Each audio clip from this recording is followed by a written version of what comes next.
लोकाभिरामं रणरङ्गधीरं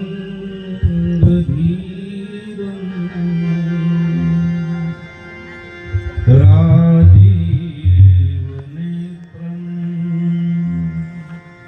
रघुवंशनाथं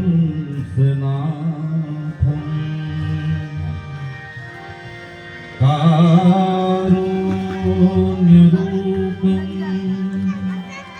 करुणाकरन्तं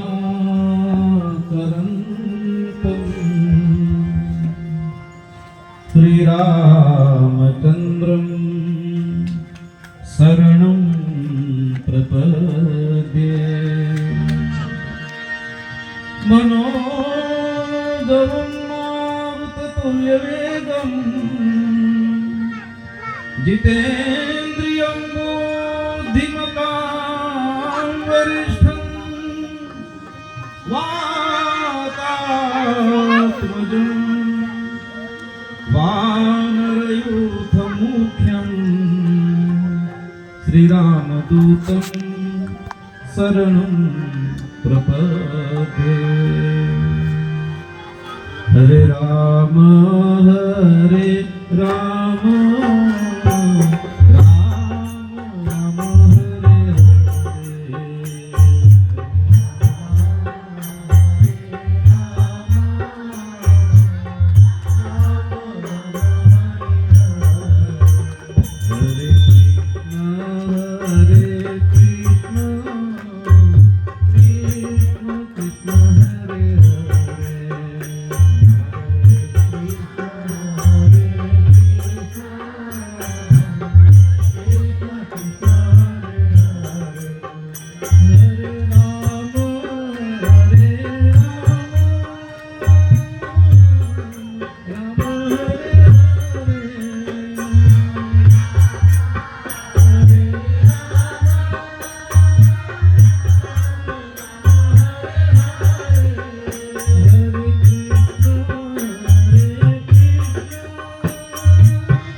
अज्ञानतिमिरान्धस्य ज्ञानाञ्जनशलाकया चक्षुरुन्मिलितं येन तस्मै श्रीगुरवे नमः। बन्धो गुरुपदकञ्ज कृपा सिन्धु नररूप हरि महामोहतम पुंज जासु बचन रविकर विकर। ओम परम तत्वाय नारायणाय गुरुभ्यो नमः। सद्गुरु देव की जय। पवन सुत हनुमान की जय। सर्व संतन की जय। अपने अपने गुरु महाराज की।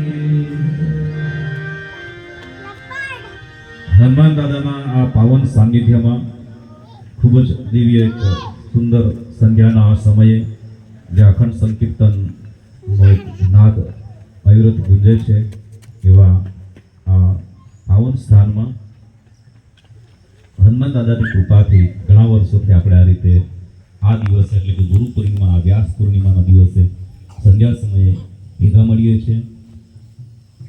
અહીંયાથી જે રીતે કહેવાયું કે ગુરુ તત્વની ભક્તિ કરીએ છીએ આપણે પ્રભુએ કીધું તે રીતે અને અવસર આપણને મળે છે આ રીતે એની જ આ કૃપાથી।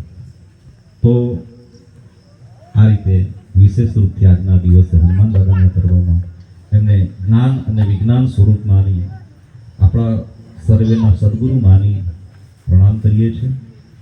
એ સદગુરુ સ્વરૂપે જે બધા સ્વરૂપો છે, જલારામ બાપા છે, સાંઈ બાબા છે, જે કંઈ બધા અહીંયા શ્રી વિગ્રહો છે એ સમસ્તને આજના દિવસે વંદન કરું છું, પ્રણામ કરું છું। સમષ્ટિમાં આખા જગતમાં જ્યાં જ્યાં સંતત્વ છે, ગુરુતત્વ છે એ શું કહેવાય સ્થૂળ રીતે હોય કે ના હોય એ તમામ ગુરુ ચિત્રાને આ સમય અને પ્રસંગે પ્રણામ અને વંદન કરું છું।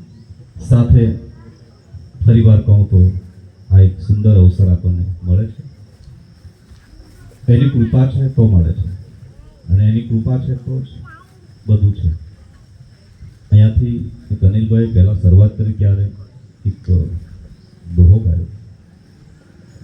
સંત ચટકો લાગ્યા વિના, સંત ચટકો લાગ્યા વિના મળે નહીં કીર્તાર।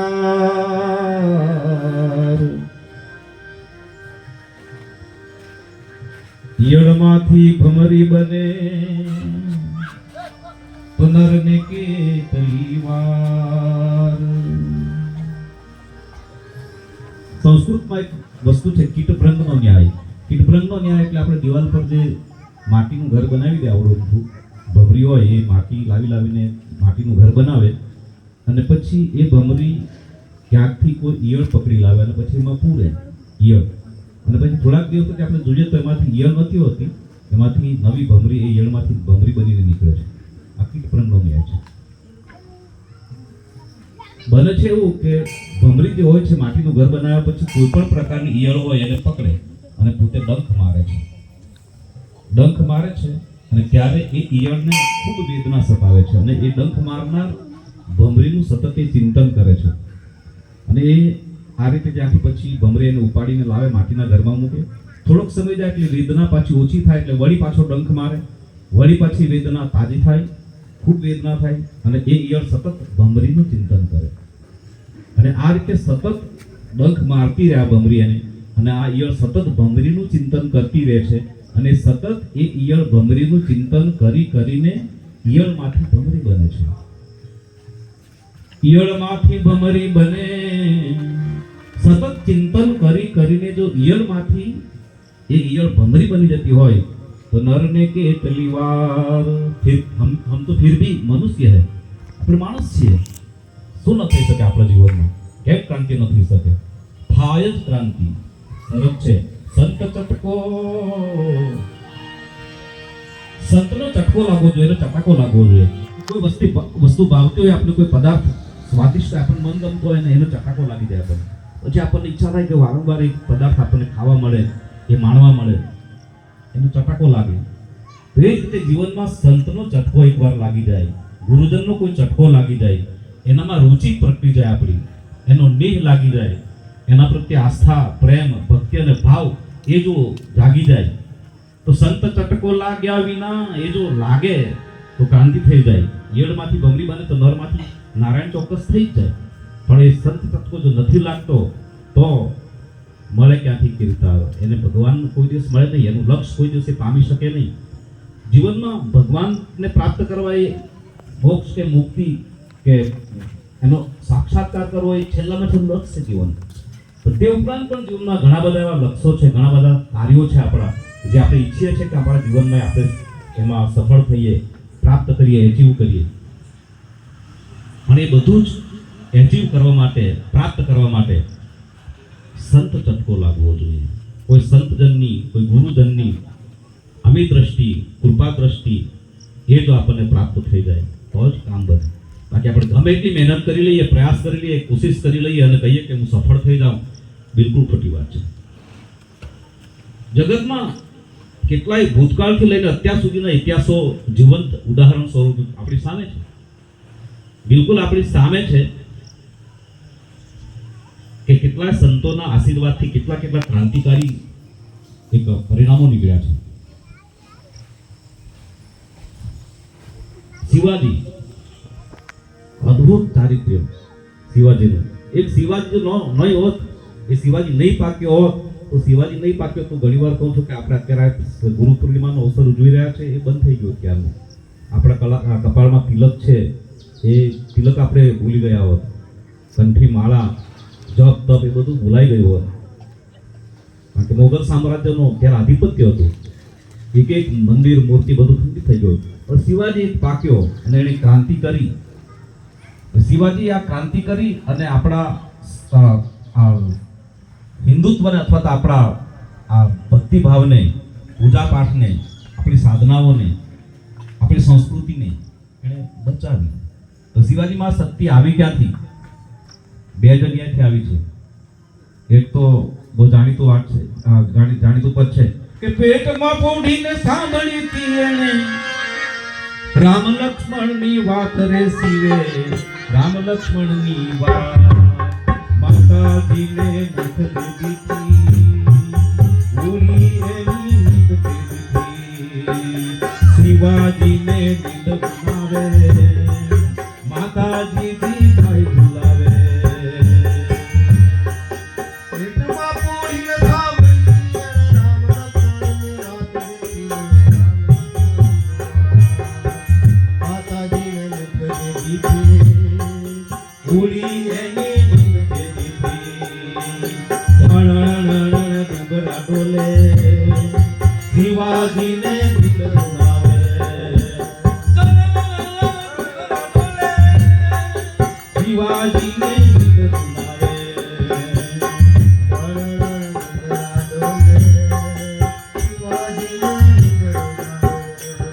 એક વળી શિવાજીની આ વાત, એને માતાજીના ગર્ભ સંસ્કાર મળ્યા. માતાજીના પેટમાં શિવાજી હતો, શિવો હતો ત્યારથી એને ગર્ભ સંસ્કાર મળ્યા.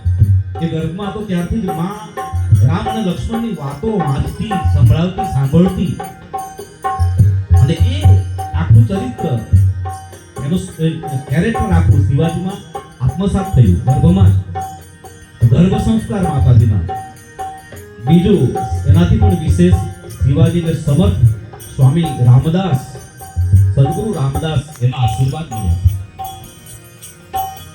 શિવાજીનો જન્મ થઈ ગયો ગર્ભ સંસ્કાર સાથે, મોટો થવા લાગ્યો, યુવાન થયા શિવાજી. અને પછી ગુરુ તો જોઈએ, કારણ કે ગુરુ બિના ભવનિધિ તરહી ન કોઈ, શિવ દિરંચી સમક્યો ન હોય.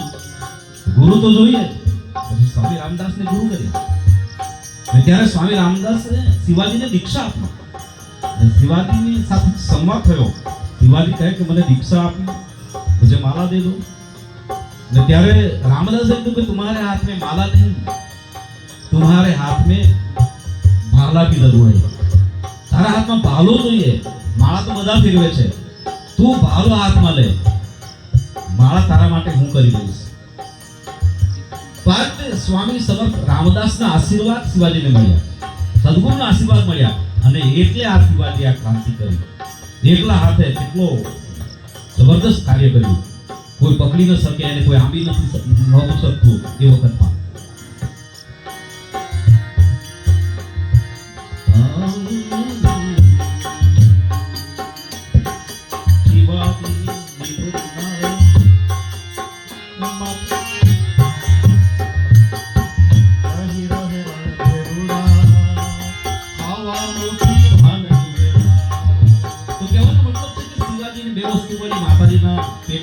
સંસ્કાર પ્રાપ્ત થયા, પણ સૌથી વિશેષ સદગુરુના આશીર્વાદ મળ્યા. જેને જેને પણ જીવનમાં જે તે ક્ષેત્રમાં સફળતા કરી, ક્રાંતિ કરી, તો એને એના જીવનમાં સદગુરુ કોઈક ને કોઈક જગ્યાથી આશીર્વાદ મળ્યા જ છે. સદગુરુના, કોઈ સંતના, કોઈ સાધુના. તો જ કોઈ માણસ એમ દાવો કરે કે હું આટલી ઊંચાઈએ પહોંચી ગયો. શું નામ આપણે ફેસબુક વાળા, કોઈ નામ ખબર હોય તો, ફેસબુક વાળા અને એપલ વાળા, સાવ વિદેશી વ્યક્તિઓ છે ને આ લોકો. તો એ વિદેશી વ્યક્તિઓ છે અને એ અટવાઈ ગયા, ગૂંચવાઈ ગયા કે અમારે કરવું શું, કંઈ ખબર પડે નહીં, સૂઝે નહીં કંઈ. અને પછી એમને ઉત્કંઠા થઈ. પહેલા તો એપલ વાળા આગળ હતું, એને થયું કે ચાલો મને આમાંથી હવે ઉપાધિમાંથી મુક્ત થવું છે, શાંતિ જોઈએ છે, તો મારે જવું છે કોઈક જગ્યાએ. ક્યાં જવું? તો કે ભારતમાં જ જવું પડે. ત્યાં આધ્યાત્મ સત્તા બહુ ઊંચી છે, સંતત્વો પાકેલા છે, બધા સંતો છે. અને માહિતી કરી કે ક્યાં જવું જોઈએ. બધાએ કીધું કે એક જ જગ્યાએ જવાય ભારત વર્ષમાં, તમારે અત્યારે જવું હોય તો. ક્યાં? કે નૈનીતાલ. નૈનીતાલમાં નીમ કરોલી બાબાનો આશ્રમ, ત્યાં તમે પહોંચો. અને પછી આવે એમના આવ્યા વખત તો નીમ કરોલી બાબા હતા નહીં, પાછા ભ્રમલીન થઈ ગયા. આવ્યા અને પછી ખબર પડી કે અહીંયા તો એ સંત તો પોતે તો નથી સદેહ, પણ છતાં આવ્યા જ છે. તો પછી અહીંયા રોકાયા અને ઘણા દિવસ રોકાયા. ઘણા દિવસ રોકાયા પછી એ જગ્યાથી એ નીમ કરોલી બાબાના આશીર્વાદ પ્રાપ્ત થયા, કૃપા પ્રાપ્ત થઈ. અને પછી એમણે શું કહેવાય, આ રીતે પોતાના ક્ષેત્રમાં અવ્વલ નામ કર્યું. વળી પાછા એ પોતે સાથે અત્યારે નરેન્દ્ર મોદી સાહેબ એમને ત્યાં મળેલા, ત્યારે એમણે એમ કીધેલું કે ભારત વર્ષમાં અમે આવ્યા છે અને ત્યાં રીતે ત્યાંથી અમને પ્રેરણા મળી છે અને ત્યારથી અમે સફળ થયેલા. મતલબ કે આ અદ્ભુત. અને પછી પાછા એમણે એક સજેશન કર્યું કે પહેલા એપલ વાળા કે પહેલા ફેસબુક વાળા, મને થોડું ગૂંચવાટમાં કન્ફ્યુઝમેન્ટ છે, પણ જે પહેલા ગયેલા એણે પછી બીજાને પછી પાછો ગૂંચવાટો ત્યારે કીધું કે જો તમે ગૂંચવાયો છો તો સમાધાન જોઈતું હોય તો ત્યાં જાઓ. એ પાછા આવ્યા, એને પણ સમાધાન પ્રાપ્ત થયું. અને આ રીતે આશીર્વાદ પ્રાપ્ત થયા, કૃપા પ્રાપ્ત થઈ, અને ક્યાં કેટલી ઊંચાઈએ પહોંચ્યા. આ તો એક એક્ઝામ્પલ, દાખલો આપું છું કે વિદેશમાંથી વ્યક્તિ આવીને આપણા સંતનો આશીર્વાદ પ્રાપ્ત કરે, કૃપા પ્રાપ્ત કરે અને ઊંચાઈ પ્રાપ્ત કરે. તો આપણે તો અહીંયા જ છીએ, ભારત વર્ષમાં પેદા થયા છે. દુર્લભો ભારતીય જન્મ. ભલે ભાગ માનુષ તન પાવા, એક તો મનુષ્ય જન્મ મળે એ ખરેખર વધારે સદભાગ્યની, ખૂબ મોટા ભાગ્યની વાત છે, સદભાગ્યની વાત છે. અને એમાંય ભારત વર્ષમાં, આપણા આ દેશમાં, આ ભારતની ભૂમિમાં માનવ દેહ મળે એ તો બહુ જ મોટો આશીર્વાદ છે. અને આ રીતે આપણે અહીંયા જન્મ્યા છે તો નિરાશ થવાની જરૂર પણ શું છે? ગૂંચવાવાની કઈ જરૂર નથી. પરિસ્થિતિઓ, સંજોગો એ તો આવતા રહેશે, પણ એમાં ગૂંચવાવાની જરૂર નથી. એક સુંદર, આજે સવારે પણ કહેતો ત્યારે મને આ એક અનુસંધાન આવે છે, એટલા માટે કહું છું.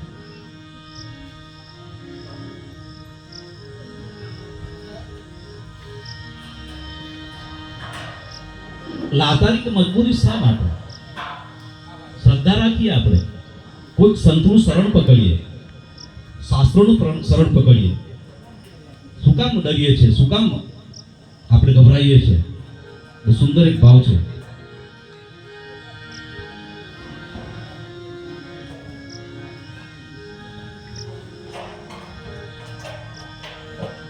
જીવનમાં લાચારી લેસ તું ના લાવજે. આ લાચારી જીવનમાં તું જરાક માત્રમાં પણ આવવા નહીં દેતો. લાચારી જીવનમાં લેસ તું ના લાવજે.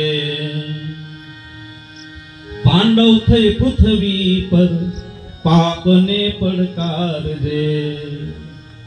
પાંડવ થઈ પૃથ્વી પર પાપને પડકાર દે. લડજે ખુમારીથી જીવન સંગ્રામ, લડજે ખુમારીથી જીવન સંગ્રામ. બની સારથી ઊભો છે યોગેશ્વર ભગવાન. બની સારથી ઊભો છે યોગેશ્વર ભગવાન.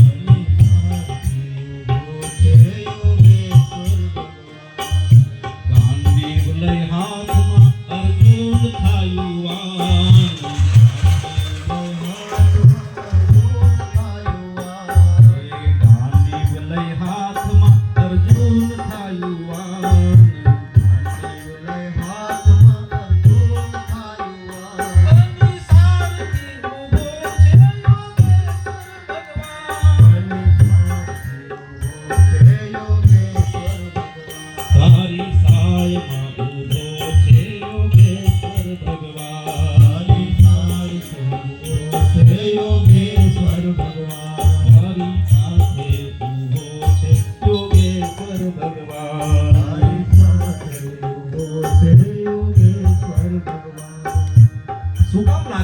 ફરિયાદ કરે છે, નિરાશ કેમ છે, હતાશ કેમ છે?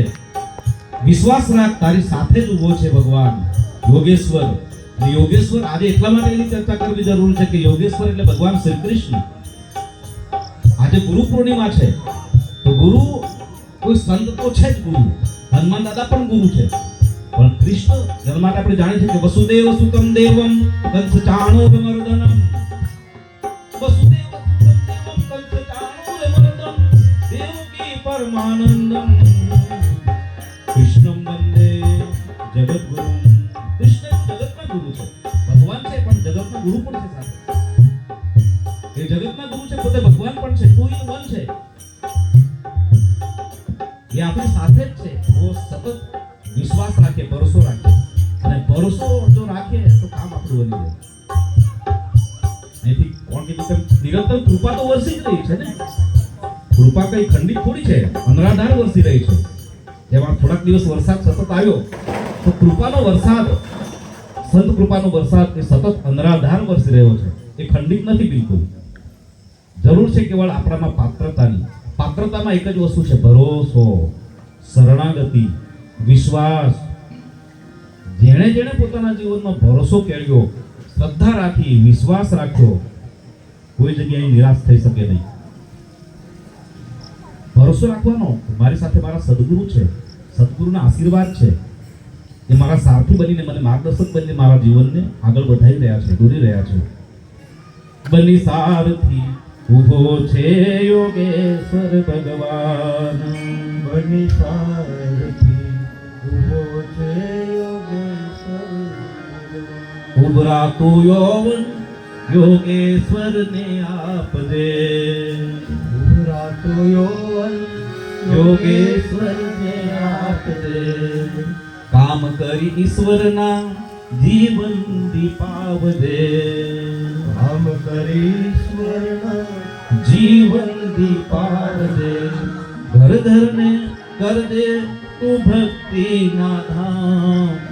તારી ભક્તિમાં શક્તિ થઈ ભળશે ભગવાન. તારી ભક્તિમાં શક્તિ થઈ ભળશે ભગવાન. બની સારથી ઊભો છે યોગેશ્વર ભગવાન. બની સારથી ઊભો છે યોગેશ્વર ભગવાન. નિરાશ થવાની, હતાશ થવાની કઈ જરૂર નથી. જીવન છે ચડતી પડતી ભરતી ઓટ, સિદ્ધાંતની વાત છે. આપણે એમ જ ઈચ્છીએ કે મને જીવનમાં નિરંતર સુખ જ મળ્યા કરે, સુખ જ મળ્યા કરે. એટલું સુખ જ મળે તો એ પણ આપણને કંટાળી નાખે. સુખની અનુભૂતિ માટે દુઃખ જરૂરી છે. જરૂરી છે એમ નહીં, અનિવાર્ય છે. જોઈએ જ દુઃખ તો સુખની એની કિંમત થાય. દુઃખ જ નહીં અને કેવળ સુખ હોય તો સુખની પછી આપણને કંઈ પરવા ઠીક, એની કંઈ પેલી અનુભૂતિ આપણને ન થાય. સુખ જરૂરી છે, એની સાથે અનિવાર્ય છે દુઃખ. જેમ આમ ઘણી વાર કહું છું કે બટેટું જે છે, બટેટું તો બટેટું ખરું, એને કાચે ને કાચું ખાવ તો ચતરે જીભમાં. તો એ બટેટાને પહેલા બાફવું પડે, એને બાફીને મતલબ એને તપાવવું પડે, એને કષ્ટ આપવું પડે, અને એક બટેટું કષ્ટમાં તાપમાં તપે અને પછી એ કેટલું મધુર મીઠું લાગે છે, ખાવાની ઈચ્છા થઈ જાય. તો જીવનમાં દુઃખ જરૂરી છે, અનિવાર્ય છે. કંઈક આપણે સુખની અનુભૂતિ વિશેષ રીતે પ્રાપ્ત કરવી છે તો જરૂર છે દુઃખની, અનિવાર્ય રીતે જરૂર છે. તો બસ, અને જો એમ આપણે કહીએ કે દુઃખ જોઈતું જ નથી, સુખ જ જોઈએ છે ને કામ ચલાવ સુખ નહીં. કારણ કે સુખમાં તો આપણે સુખની વ્યાખ્યા શું કરીએ છીએ એના પર છે. મોટા મોટા આપણે મહેલોમાં રહેતા હોય, મોટું બંગલો હોય આપણી પાસે, આ મોટા બંગલાવાળા બધા સુખી છે એમ માનીએ છીએ આપણે?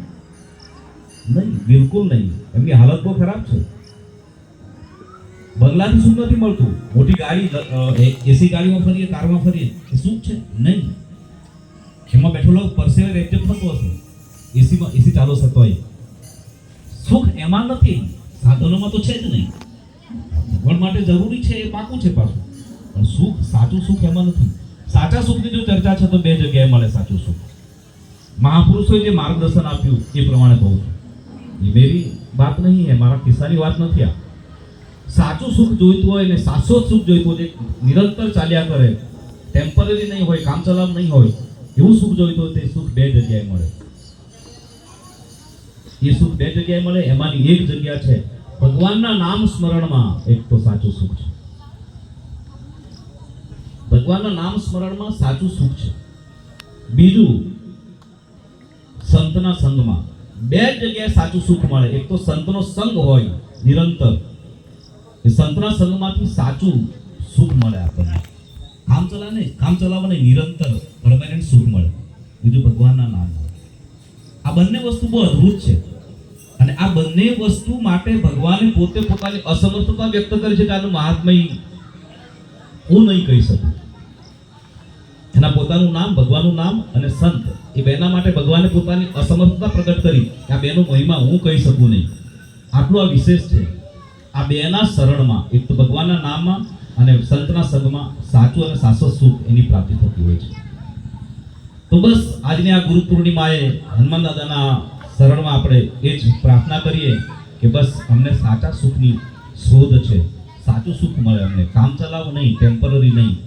તો એ સાચું સુખ અમને નિરંતર મળે એના માટે સંતનો સંગ આપો અને ભગવાનનું નામ. એવું નથી કે તમે અહીંયા અખંડ કીર્તનમાં આવીને કરો, કોઈ પણ જગ્યાએ હાલતા ચાલતા ગમે ત્યાં ભગવાનનું નામ લેવાનું. બસ સરવાળે તો આપણે આ બધી તકલીફો છે, માથાકૂટો છે, તેનું સોલ્યુશન, સમાધાન જ જોઈએ છે ને. પછી તે શારીરિક હોય, માનસિક હોય, આર્થિક હોય, તો બધા જ દુઃખોનો ઈલાજ જો કોઈ હોય તો ભગવાનનું નામ છે, સંતનો સંગ છે. તો ભગવાનનું નામ બધા જ દુઃખનો ઈલાજ છે. એટલા માટે એનું સરળ લેવું જોઈએ. બીજું કહું તો એટલું જ કે આર્થિક કે સામાજિક કે બીજી બધી પરિસ્થિતિ હોય તો ખરી, પણ શારીરિક જો કોઈ રોગ હોય, તકલીફો હોય, તો એના માટે જે મેડિસિનનો વિભાગ છે, આયુર્વેદની દવાઓ વગેરે, તેના ભગવાન છે, એના અધિષ્ઠાતા દેવ છે ધન્વંતરી ભગવાન. એ ધન્વંતરી ભગવાન એના અધિષ્ઠાતા દેવ છે. અને ધન્વંતરી ભગવાને એક વસ્તુ કહેલી છે, બધી જાતની ઔષધિ એની પાસે છે, ધન્વંતરી પાસે. જે ભગવાનના 24 અવતારો કયા, એમાંના એક આ ધન્વંતરી ભગવાન એ 24 અવતારમાંથી એક અવતાર છે. જય જય મીન વરાહ કમઠનર, પરશુ, બલિ, હરિ, વામન, આ બધા જે 24 અવતારો થયા એમાંના એક અવતાર ધન્વંતરી ભગવાનનો અવતાર. તો એ ધન્વંતરી ભગવાન એ આયુર્વેદના ભગવાન છે. કોઈ પણ પ્રકારના રોગની દવા એની પાસે છે. અને છતાં એ ધન્વંતરીએ એમ કીધું, ભગવાને એમ કીધું, ધન્વંતરી ભગવાને, કે મારી ઔષધિઓ મારી પાસે જે છે એનો ઉપયોગ કરો. ચોક્કસ કોઈ પણ પ્રકારનું દુઃખ હોય, વેદના હોય, એ જાય શરીરની તકલીફો, પણ છતાં એ ન જાય તો એક બહુ વિશેષ સ્પેશિયલ દવા એમણે આપી. પોતે એમના શબ્દોમાં કહ્યું છે ધન્વંતરી ભગવાન શું કીધું? અચ્યુતાનંત ગોવિંદ, શીખી લેવા જેવો મંત્ર શ્લોક છે. અચ્યુતાનંત ગોવિંદ નામોચ્ચારણ ભેષજાત. ધન્વંતરી ભગવાન કહે છે અચ્યુત, અનંત અને ગોવિંદ, આ ત્રણ નામનો ખૂબ ઉચ્ચાર કરો, દિલથી કરો, ભાવથી કરો. નશ્યંતિ સકલા રોગાઃ, બધા જ રોગો નાશ પામશે. જે કઈ રોગો હશે તે, માનસિક, શારીરિક, નશ્યંતિ સકલા રોગાઃ સત્યમ સત્યમ વદામ્યહમ. સાચે સાચું કહું છું, ધન્વંતરી ભગવાન પોતે બોલ્યા છે. मैं सच कहता हूँ कि 3 नाम निरंतर लो, कोई पण प्रकारનો રોગ હોય તો એ માંથી તમે મુક્ત થઈ જાઓ. 3 નામ યાદ રહેશે બધાને. ટૂંકમાં જ કહું છું. એક તો અચ્યુત, ભગવાનનું અચ્યુત નામ છે. બીજું અનંત અને ત્રીજું ગોવિંદ નામ છે. ઓમ અચ્યુતાય નમઃ, ઓમ અનંતાય નમઃ, ઓમ ગોવિંદાય નમઃ. આ 3 નામ નિરંતર રટતા રહે. જે કોઈ બીમાર હોય, ગમે એવી બીમારી, અસાધ્ય બીમારી હોય, ચોક્કસ દૂર થઈ જાય. तच्युतानंद गोविंद नामोच्चारण भेषजात नश्यन्ति सकला रोगाः सत्यम सत्यम वदाम्यहम. अद्भुत છે ભગવાનનું નામ. ધન્વંતરી ભગવાન જે પોતે ઔષધિઓના દેવ છે, અધિષ્ઠાતા, उसने कहा है.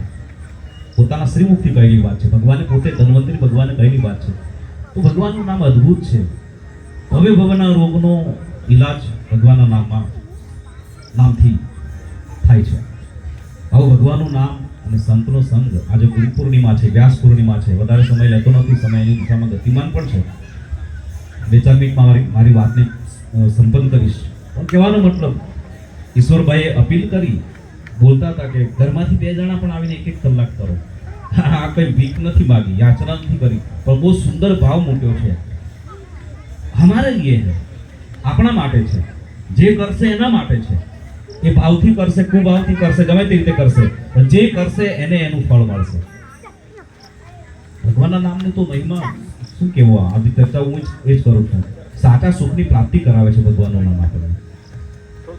તો આવું ભગવાનનું આ દિવ્ય નામ, એના સંગમાં સાચું સુખ મળે અને સંતના સંગમાં. તો સંત ચટકો લાગ્યા વિના મળે નહીં કીર્તાર. આજની આ ગુરુ પૂર્ણિમા એટલું જ માગીએ કે કોઈ સંતનો ચટકો લાગી જાય આપણને, કોઈ સંતમાં આપણને રુચિ જાગી જાય. બસ વ્યાખ્યાના સંત. વ્યાખ્યાનો સંત એટલે સંતની વ્યાખ્યા કરવી તો શું કરવી? તુલસીદાસજી બહુ સુંદર વ્યાખ્યા કરી, એની એક જ મિનિટમાં વાત કરી લો. સંત કેવો તો કેવો કોને? બંધો સંત સમાન ચિત્ત. તુલસીદાસજી કહેતે કે હું એને પ્રણામ કરું છું એ સંતને. કોણ? કેવા સંત? કે સમાન ચિત્ત, જેનું ચિત્ત સમાન છે. બંધો સંત સમાન ચિત્ત, હિત અનહિત નહીં કોઈ. આના માટે હું સારું વિચારો અને આના માટે ખરાબ વિચારો એવું નહીં. બધાના માટે સારું જ વિચારે. આનું હિત ને આનું અનહિત એવું કોઈ દિવસ ન વિચારે. સમાન ચિત્ત, બધા માટે એક સરખું વિચારે, સારું જ વિચારે, પાછું ખોટું તો વિચારે જ નહીં. એવા સંત, એ સંતની વ્યાખ્યાની વાત છે આખી. એને હું પ્રણામ કરું છું. પણ બીજી વાત બહુ સુંદર લખી, દ્રષ્ટાંત આપ્યું કે સમાન ચિત્ત એટલે કેવું હોય, એ વળી કેવું? તો બંધો સંત સમાન ચિત્ત, હિત અનહિત નહીં કોઈ. અંજલિગત શુભ સુમન જીમી સમ સુગંધ કર દોય. ગુલાબનો જે છોડ છે, ગુલાબના છોડ પર ગુલાબનું ફૂલ આવે છે. એ ગુલાબના છોડ પરથી ગુલાબનું ફૂલ ડાબા હાથથી આપણે તોડીએ અને પછી જમણા હાથથી ભગવાનને ચડાવીએ. તો ડાબા હાથથી એ ફૂલ તોડ્યું તો એ ફૂલ ડાબા હાથને ઓછી સુગંધ આપશે, અને જમણા હાથથી ભગવાનને ચડાવ્યું તો જમણા હાથને વધારે સુગંધ આપશે. આવું કરશે ફૂલ? નહીં. ભલે ડાબા હાથે તોડ્યું તોય અને જમણા હાથે ભગવાનને ચડાવ્યું તોય આ ગુલાબનું ફૂલ બંને હાથને સરખી સુગંધ આપશે. આવું દ્રષ્ટાંત તુલસીદાસે આપ્યું. તો એના માટે કોઈ સારું વિચારતો હોય, ખરાબ વિચારતો હોય, તો એના માટે પણ એ આશીર્વાદ જ આપતો હોય, કરુણા જ કરતો હોય. ભલે કોઈ એના માટે ગમે તેવું કરતો હોય, વાણી કે વર્તન, એના માટે પણ એ સારું જ વિચારે, હૃદયથી આશીર્વાદ આપતો હોય.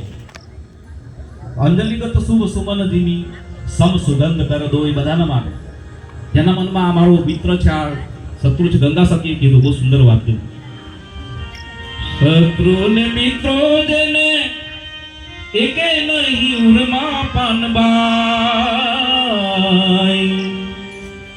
આ મારો શત્રુ છે ને આ મારો મિત્ર છે, એવો કોઈ દિવસ એના મનમાં ભાવ નહીં આવે. આ સંતની વ્યાખ્યા છે. આઠે પહોરે આનંદ. તો શત્રુ ને મિત્રો જેને એકે નહીં ઉરમાં પાનબાઈ. પરમાર્થમાં જાજી પ્રીત રે. सिलवंत साधु ने पानबाई. आवा सिलवंत साधु ने गंगा सती कहती है, हे पानबाई मारी वहू. सिलवंत साधु ने पानबाई वारे वारे न किए. જે બદલે નહીં વ્રતમાય રે. એવા સિલવંત સાધુને, સિદ્ધાંત વાળા મહાપુરુષને વારે વારે નમીએ, વારંવાર પ્રણામ કરો, વંદન કરો, ઝૂકો. મોકો મળે તો છોડો નહીં. હમણાં અહીંયાથી ચરણની વાત ચાલતી હતી કે ચરણ ધોઈને પછી કોઈ સંતના ચરણ ધોઈએ અને પછી એનું ચરણને ધોઈએ એ તો ખરું, પણ એના ચરણની રજ, કોઈ સંતનું ચરણ પડે અને એની ચરણની રજ જે છે એ એની અદ્ભુત છે. એમ કહેવાય છે એ કોઈ વૈદ હોય અને વૈદ કોઈ ચૂર્ણ આપે અને એ ચૂર્ણથી અમુક પ્રકારની બીમારી સારી થઈ જાય. તો સદગુરુના ચરણની ધૂળ એવું એક ઔષધ છે, એવું ઔષધ છે, એવું એક ચૂર્ણ છે કે જે ભવે ભવના રોગોનો નાશ કરી નાખે. જગતનું અદ્વિતીય